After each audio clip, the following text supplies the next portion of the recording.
top. Let's go.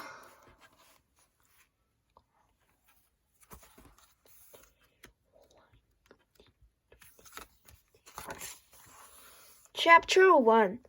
Toby wanted to be a sailor, but he didn't know much about the sea, and all he had for a boat was an old tin bathtub. One day, Toby was feeling very adventurous. He paddled his tub an extra long way out from his home in Paddock Beach. He spent some time drifting around, trying to think up a name for his trusty tub. Toby's tub? The seagull? Toby? Periwinkle? The mermaid? Seashell? Soon Toby fell fast asleep. Zing side, ting side, the breeze. It was about tea time when Toby finally woke up. He was disappointed he hadn't come up with a good name for his tub. Then he looked about and, to his horror, he realized he couldn't see the shore. The sky was getting darker and the sea was getting lower. Then there was a clap of thunder, of a flash of lightning. Toby's tiny tub was tossed up and down by the huge waves. Chapter 2. The storm blazed all night long, but somehow Toby's tub survived. Slowly, the clouds disappeared and the sea became calm again. When Toby looked around, he saw he was in a very strange place. There were tall icebergs towering over him, and in the distance was a big island. Close by it were two smaller islands. As Toby paddled toward the small island, he could see there were arms made of ice, of rock or sand. Toby prodded one of them with his oar. He had the shock of his life when suddenly it moved. "Ouch!" bellowed a mighty voice, and looming above him, Toby saw the face of a massive sea giant. He realized he'd just prodded the giant kneecap. Toby was frightened. Eek! But there was something about the sea giant that didn't make him look fierce and mean. He looked miserable. Toby realized there was no need to be scared. This was a harmless giant. "What's the matter?" asked Toby. "It's a long story," replied the sea giant, whose name was Blubber. Chapter 3. It seemed that almost 200 years ago, King Krog, the king of all sea giants, had placed Blubber in charge of the island of Dunfoundland. Now, Dunfoundland was a special sort of place. It was home to lots of very old creatures, but they were all fast asleep in secret caves and burrows, and he needed a magic sound to wake them up. Unfortunately, no one knew what the magic sound was. Blubber was desperate for some friends.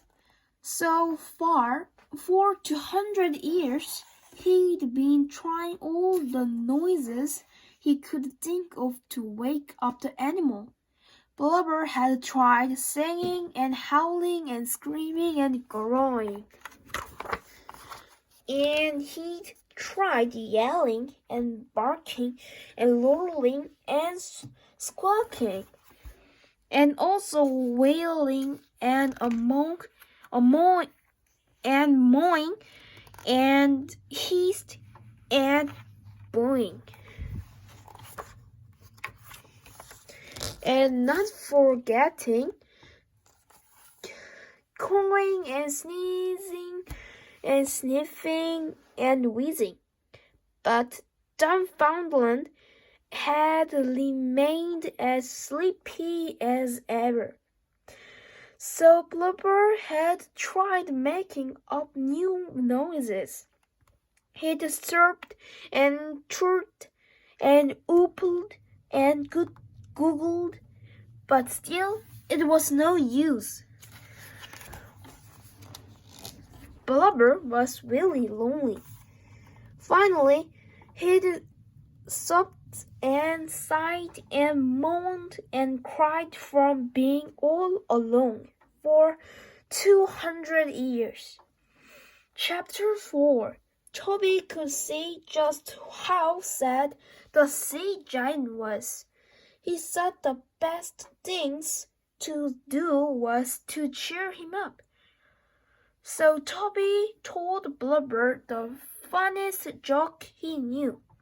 What lies at the bottom of the ocean and shivers? A nervous wreck. At first, the sea giant began to chuckle to himself. Then his laughter grew louder, and his huge body started shaking. He wiggled his toes and he thumped his knees. And he laughed so much that he started to hiccup. They were the loudest hiccups Toby had ever heard. Hic, hic, hic.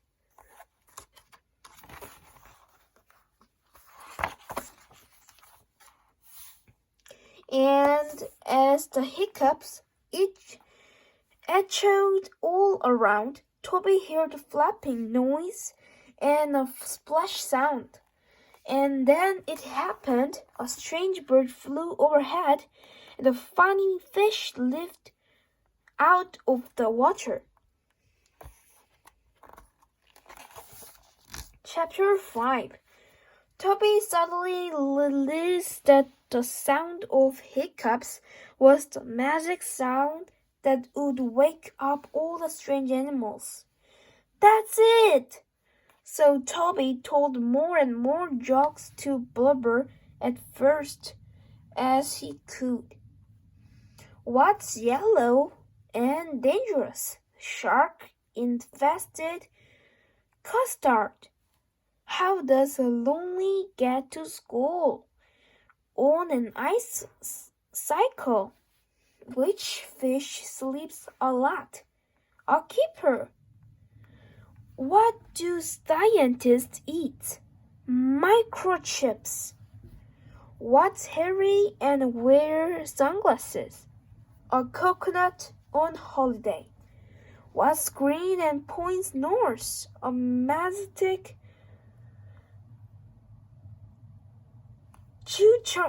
cucumber. What's the faster vegetable? A letter bean. What do ghosts eat for supper? Ghostless. Blubber couldn't stop laughing, and the more he laughed, and the more he hiccuped. And the more he hiccuped, and the more the strange bird flapped, and the more the funny fish splashed. Then really old creatures started appearing from the hidden caves and the secret burrows.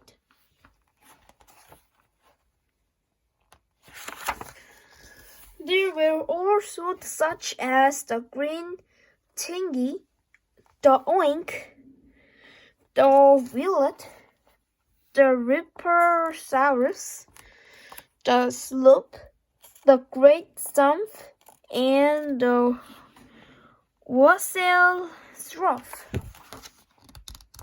Blubber was the happiest sea giant in the world, as he played with all his newfound friends. Toby could have stayed all day, but he knew he should be getting home. So he waved goodbye and paddled away in his old tin top. Chapter 6. As the sound of hiccups faded into the distance, Toby realized he still didn't thought up a name for his top. So that's what he tried to do. Sea giant? The explorer? Iceberg? Suddenly, Toby had something else to think about. He noticed that the thick fog was falling. Soon, Toby couldn't see a thing, but he kept on paddling. After a long time, Toby could just make out a dim light in the distance. And he came closer. He could see it was coming from a lighthouse. He was back home at Puddledore Beaches. And as he recalled his adventure, Toby suddenly knew what to call his old tin top. The hiccup, of course. Thank you for the watching. Bye bye.